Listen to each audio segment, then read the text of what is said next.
শুভ দুপুর বন্ধুরা, পুষ্পা কিচেনে আপনাদের স্বাগত জানাই। আজকে নিয়ে চলে এসেছি হাঁসের ডিমের কষা। হাঁসের ডিম কষা করার জন্য আমি প্রথমে কড়াইতে ডিম আর আলু দিয়ে সেদ্ধ করতে বসিয়ে দেব।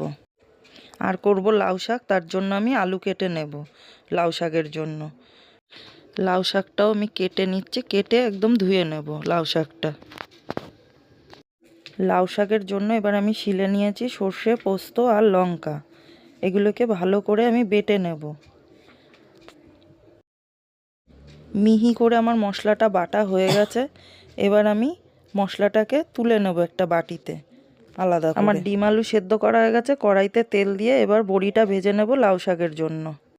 বড়ি ভেজে তুলে নিয়েছি। এবার ওই তেলেই একটুখানি একটু তেল দিয়ে দেবো ওর মধ্যে রসুন ফোড়নে আর কটা কালো জিরে। কালো জিরা রসুনটা একটু ভাজা ভাজা হয়ে গেলে তার মধ্যে দিয়ে দেবো আমি একে একে আলুটা ভালো করে ভেজে নেব। ভেজে নিয়ে তার মধ্যে আমি দেব নুন, তারপরে দেব একটুখানি হলুদ আর নুন দিয়ে আলুটাকে ভালো করে নেড়ে চেড়ে আরেকটু সময় ভেজে নেব। আমার আলুটা ভাজা হয়ে গেছে। এবার ওর মধ্যে আমি দিয়ে দেবো লাউ ডাঁটাগুলো দিয়ে ভালো করে একটু নেড়ে চেড়ে ভাজবো। ভেজে তার মধ্যে আমি দিয়ে দেব ওই করে রাখা আমার মশলাটা লাউ শাকের জন্য। সর্ষে, পোস্ত, লঙ্কা বাটাটা এবার আমি দিয়ে দেব। দিয়ে ভালো করে নেড়ে চেড়ে একটু ভাজা ভাজা করে নেব। বন্ধুরা, আমার ভিডিওগুলো যদি আপনাদের ভালো লাগে তাহলে আমাকে কমেন্টে অবশ্যই জানাবেন, আর একটি লাইক করে দেবেন, আর সাবস্ক্রাইব করে আমার চ্যানেলের পাশে থাকবেন। ডাটা কষানো হয়ে গেছে। এবার শাক দিয়ে একটু জল দিয়ে ঢেকে দেবো সেদ্ধ হওয়ার জন্য। সেদ্ধ করা ডিম আলুও পরিষ্কার করে নিয়েছি। এবার আমি ডিম কষা করার জন্য শিলে একটু মশলা করে নেব। প্রথমে বেটে নিচ্ছি আমি লঙ্কা বেটে পেঁয়াজ, আদা, রসুন সব দিয়ে একটা স্মুথ পেস্ট তৈরি করে নেব। আমার মশলাটা বাটা হয়ে গেছে। মশলাটা ভালো করে বেটে নিয়ে আমি তুলে নিচ্ছি মশলাটা। আমার এদিকে লাউ শাক, আলু সব ভালো করে সেদ্ধ হয়ে গেছে।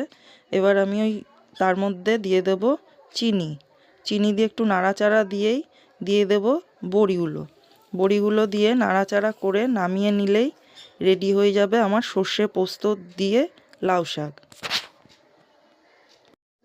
আমার লাউ শাক পুরো রেডি।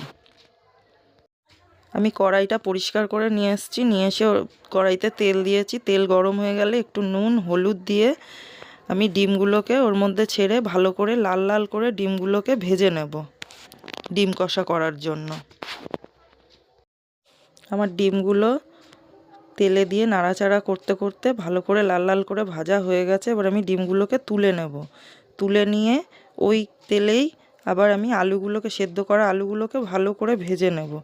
ভাজা হয়ে গেলে আলুগুলোকে তুলে নেব। তুলে নিয়ে আমি ওই তেলে জিরে, শুকনো তেজপাতা ফোড়ন দেব। ফোড়ন দিয়ে তার মধ্যে ফোড়নটা ভাজা ভাজা হয়ে গেলে দিয়ে দেব আমি করে রাখা মশলা দিয়ে একটুখানি নাড়াচাড়া দেব। দিয়ে তার মধ্যে দিয়ে দেবো নুন হলুদ দিয়ে আর একটু সময় নাড়াচাড়া করব।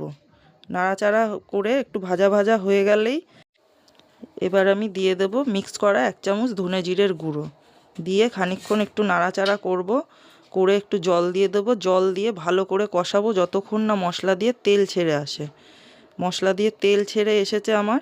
এবার আমি দিয়ে দেব আমার ভেজে রাখা সেই আলুগুলো দিয়ে একটু নাড়াচাড়া করার পরে আমি দিয়ে দেব সেই আমার হাঁসের ডিম যেগুলো আমি ভেজে রেখেছিলাম, সেগুলো আমি এই আলুর মধ্যে দিয়ে দেব। দিয়ে আর কিছুক্ষণ একটু নাড়াচাড়া একটু ভাজা ভাজা করব ভালো করে কষিয়ে। তার মধ্যে আমি দিয়ে দেব পরিমাণ মতন জল দিয়ে দেব। জল দিয়ে ভালো করে ফুটতে দেব। ভালো করে একটু ফুটে একটুখানি কষা কষা মতো আমার ঝোলটা ফুটে গেছে। ফুটে ভালো করে কষা কষা মতনই হয়ে গেছে। তার মধ্যে আমি একটুখানি গরম মশলার গুঁড়ো দিয়ে নামিয়ে নেব। নামিয়ে নিলেই রেডি হয়ে যাবে হাঁসের ডিম কষা। আমার হাঁসের ডিম কষা রেডি। আজ দুপুরে গরম গরম ভাত আর সাথে হাঁসের ডিমের কষা আর লাউ শাক দিয়ে আমি আজকে পরিবেশন করলাম।